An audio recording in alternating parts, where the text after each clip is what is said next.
Bienvenue sur Cam News 24, la première chaîne info du Cameroun. C'est l'heure du journal, l'édition grand format de ce 10 février 2016. À la une de l'actualité ce soir, Paul Biya parle aux jeunes. C'est à l'occasion du traditionnel discours à la jeunesse chaque 10 février. Entre-temps, les kamikazes ont frappé dans l'extrême nord ce 10 février. Bilan provisoire, 11 morts et de nombreux blessés. Ce qui n'empêche en rien la détermination de la jeunesse camerounaise à fêter son 50e d'une manière festive, solidaire et surtout républicaine ce 11 février 2016.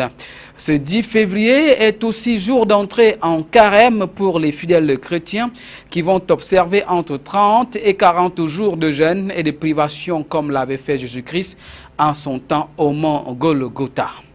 Voilà pour le sommaire. Une fois de plus, bienvenue au journal. Et entamons donc ce journal avec des nouvelles tristes.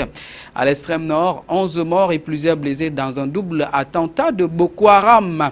Perpétré donc à Guetchewe, c'est dans l'arrondissement du Mayo-Moskota, département du Mayo-Tchanaga. Les auteurs de ce double attentat, qui ne sont autres que des jeunes filles, ont ciblé un lieu de deuil pour faire sauter leur charge explosive. De Marois, voici le reportage de Célestin Taboulé-Succès. Un double attentat suicide a fait au moins 11 morts, dont les deux auteurs de l'attentat et plusieurs blessés ce mercredi 10 février 2016. Il s'agit de deux jeunes filles kamikazes qui se sont fait exploser dans le village de Guetchewe, dans l'arrondissement du Mayo-Moskota, département du Mayo-Tchanaga. Le double attentat suicide s'est produit ce matin aux environs de 5 heures dans un lieu de deuil. Sur les circonstances de cette énième explosion, il ressort que les deux kamikazes ont ciblé une maison endeuillée pour faire exploser leur charge. Dans le cafouillage, l'une a fait exploser sa bombe à l'extérieur et l'autre à l'intérieur de la maison. 11 personnes ont été tuées sur place et de nombreux blessés enregistrés, dont plusieurs dans un état grave, et ont été acheminés d'urgence vers les hôpitaux de la région. L'extrême nord est à l'épreuve des attentats kamikazes perpétrés par les terroristes les plus impitoyables de la planète. Les terroristes qui ont changé de mode opératoire ciblent les lieux de culte, de prière, les lieux endeuillés, les marchés, les domiciles et bien d'autres grands lieux de rassemblement, faisant au passage de nombreuses victimes. Le double attentat de ce jour intervient à la veille de la célébration du 50e anniversaire de la fête de la jeunesse, où des rassemblements seront observés un peu partout dans toutes les villes du Cameroun, et plus particulièrement dans la région de l'extrême nord, une région en proie aux incursions de la secte.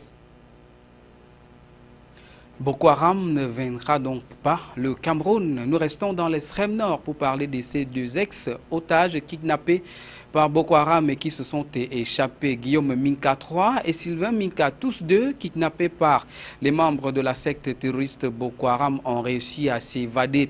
Ils ont été conduits hier 9 février à Marois, où ils ont été d'ailleurs reçus par le gouverneur Midja Wabakari. De Marois toujours, le reportage de Célestin Taboulé-Succès.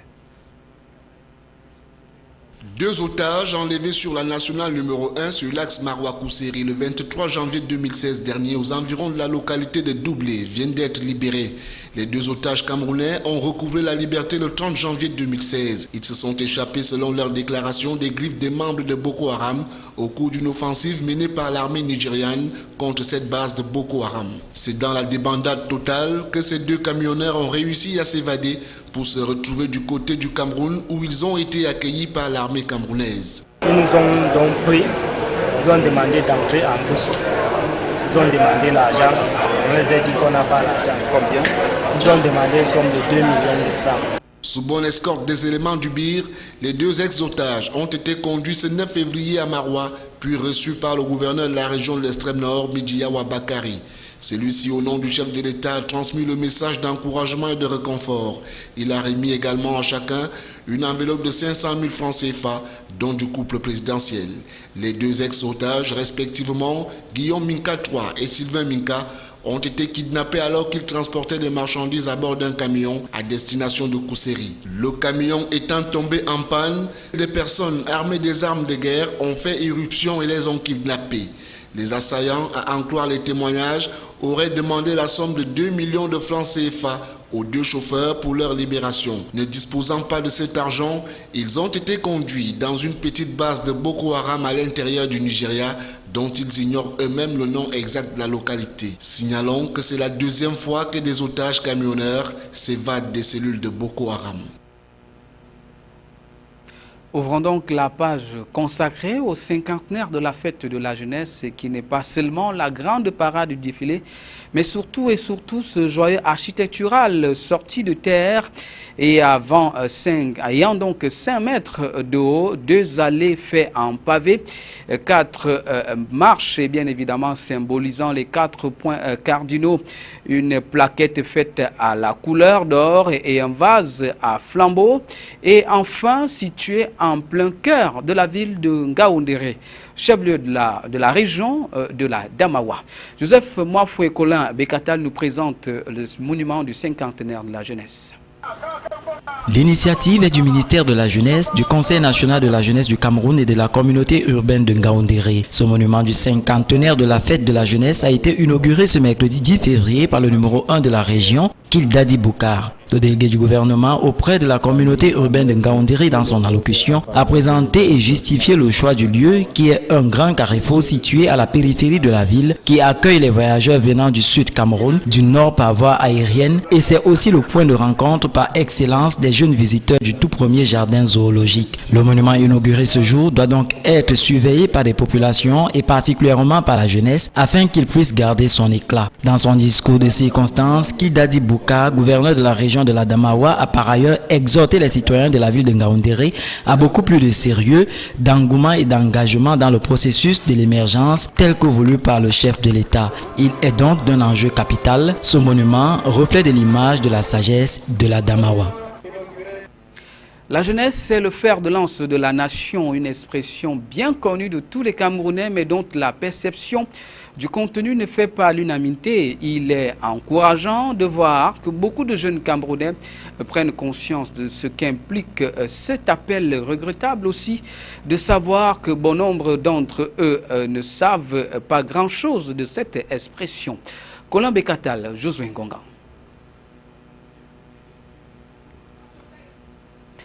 L'heure, bien évidemment, c'est donc à la célébration du cinquantenaire de la fête de la jeunesse au Cameroun. Il importe peut-être de s'interroger sur la genèse de cette célébration. Le 11 février, malgré cette opinion qui lui attribue de sources bien différentes, reste le moment où le Cameroun entier magnifiait le rôle important que joue la jeunesse dans le devenir socio-économique et politique du pays. Le 11 février, une fête de sources, c'est avec Donald Agnuzoa. L'initiative est du ministère de la Jeunesse, du Conseil national de la jeunesse du Cameroun et de la communauté urbaine de Ngaoundéré. Jeunesse du Cameroun, debout à l'appel de la fête de la jeunesse, bien que n'étant pas un événement séculaire qui se produirait une fois tous les 100 ans, reste tout de même une célébration très ancienne. Initiée par le président Amadou Ahidjo, la première édition de la fête nationale de la jeunesse fut célébrée le 11 février 1966. Le premier président du Cameroun en son temps affirmait que les jeunes sont le fer de lance de la nation et qu'ils ont un rôle important à jouer dans le devenir socio-économique et politique du pays et devraient activement participer à l'édification d'un Cameroun prospère. L'origine de la fête, comme une anecdote, renseigne que quelque temps après l'accession du Cameroun à l'indépendance et son entrée dans le concert des nations, le pays, comme avec tant d'autres États, s'est tissé une relation diplomatique avec Israël. Et c'est fort de ce sément diplomatique que Félix Tonyembok, je suis Tonyembok, alors ministre camerounais de l'époque en charge des problèmes de la jeunesse, va effectuer une visite en Israël où il sera positivement marqué par l'encadrement de la jeunesse. De là viendra l'idée d'une journée en l'honneur de la jeunesse. À son retour au pays, une invitation est adressée à la partie israélienne de se rendre au Cameroun. De la concertation entre les deux parties naîtra cette fameuse fête de la jeunesse en 1966, le 11 février. Une autre source, elle aussi historique, révèle qu'en 1965, une mission d'observation du service de la jeunesse du commissariat à la jeunesse, à l'éducation et au sport s'est rendue au Cameroun occidental. Son rapport obtint l'agrément des autorités fédérales qui décidèrent de consacrer une journée nationale à la jeunesse pour magnifier le rôle important de celle-ci. Ainsi, la date du 11 février est choisie en souvenir du référendum du 11 février 1961 qui a vu la partie méridionale opter pour le rattachement au Cameroun francophone, indépendant depuis 1960, pendant que la partie septentrionale choisissait l'intégration au Nigeria. En 1967, la fête de la jeunesse, institution uniquement anglophone à l'origine, devient nationale. À chaque édition, un thème en rapport avec le contexte socio-politique est choisi. Pour 2016, année du cinquantenaire de la fête de la jeunesse, le thème retenu est « Jeunesse, citoyenneté et lutte contre l'insécurité pour l'avènement d'un Cameroun émergent ». Le carême, ça commence le 10 février 2016. Vous connaissez sans doute cette période pour ces 40 jours de jeûne chez les chrétiens. Mais comment est-on vraiment né? La pratique, concrètement, quelles traditions y sont liées et quelle attitude devrait-on adopter en cette période? Esquisse de réponse est avec Donald Anyuzwa.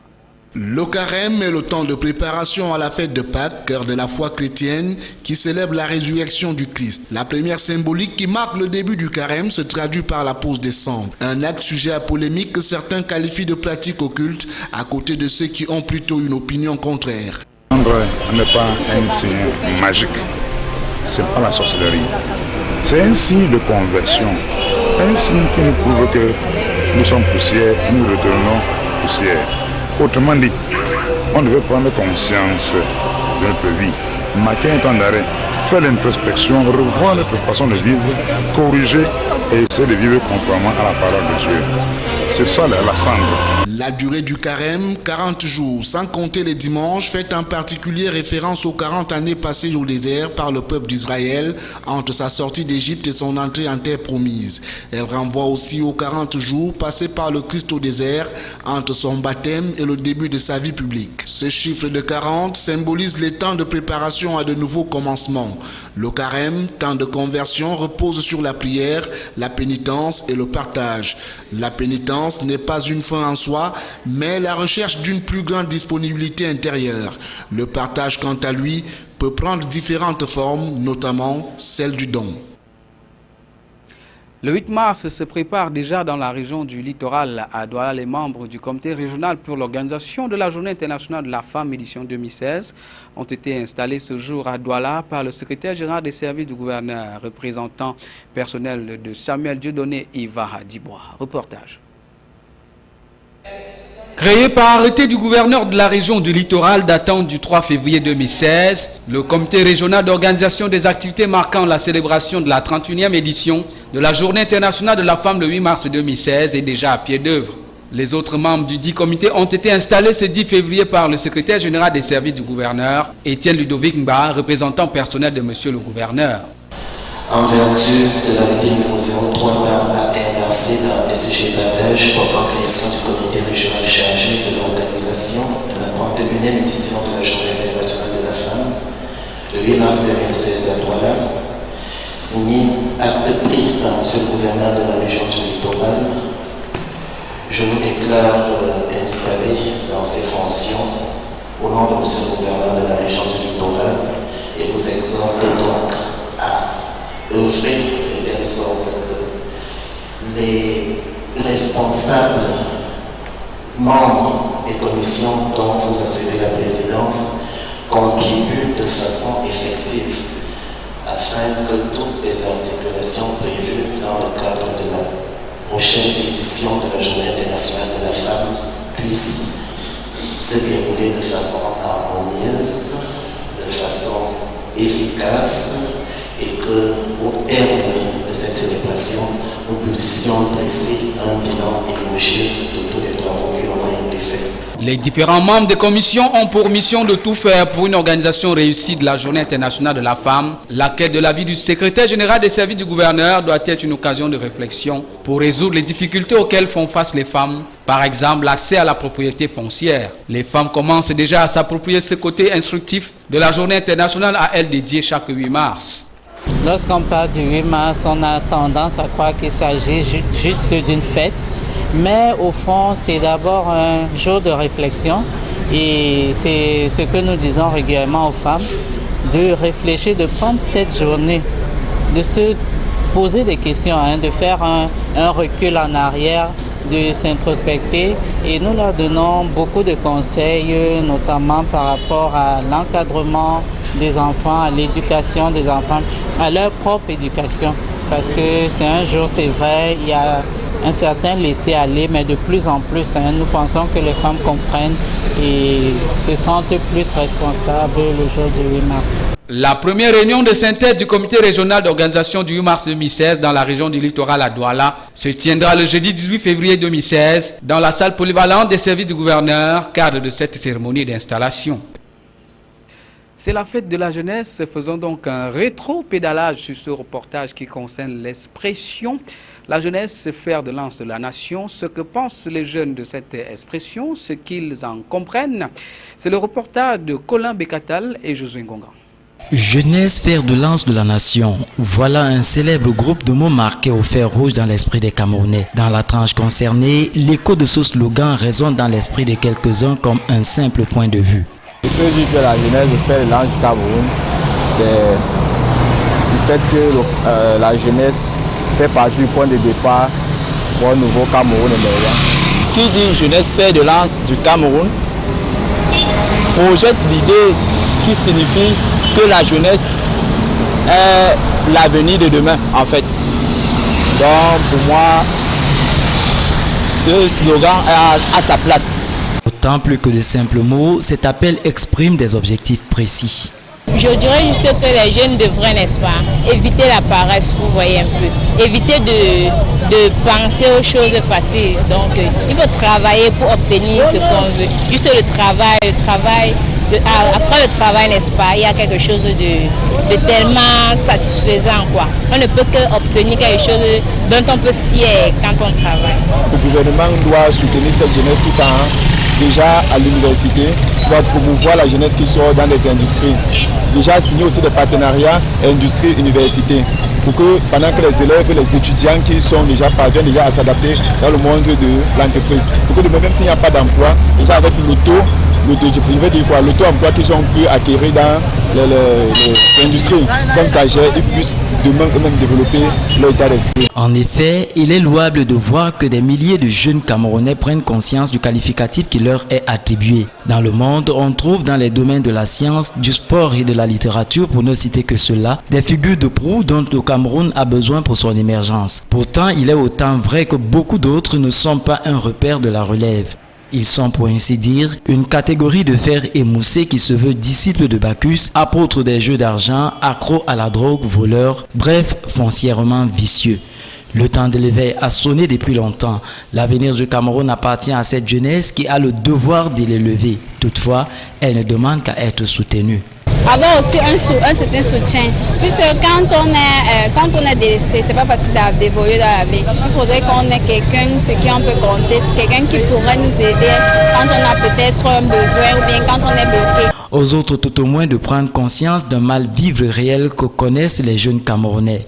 Lorsque les uns et les autres auront compris chacun son rôle, le fer de lance ne sera plus juste un art sournois, mais un cri qui mobilisera les raisonnements et poussera à l'action.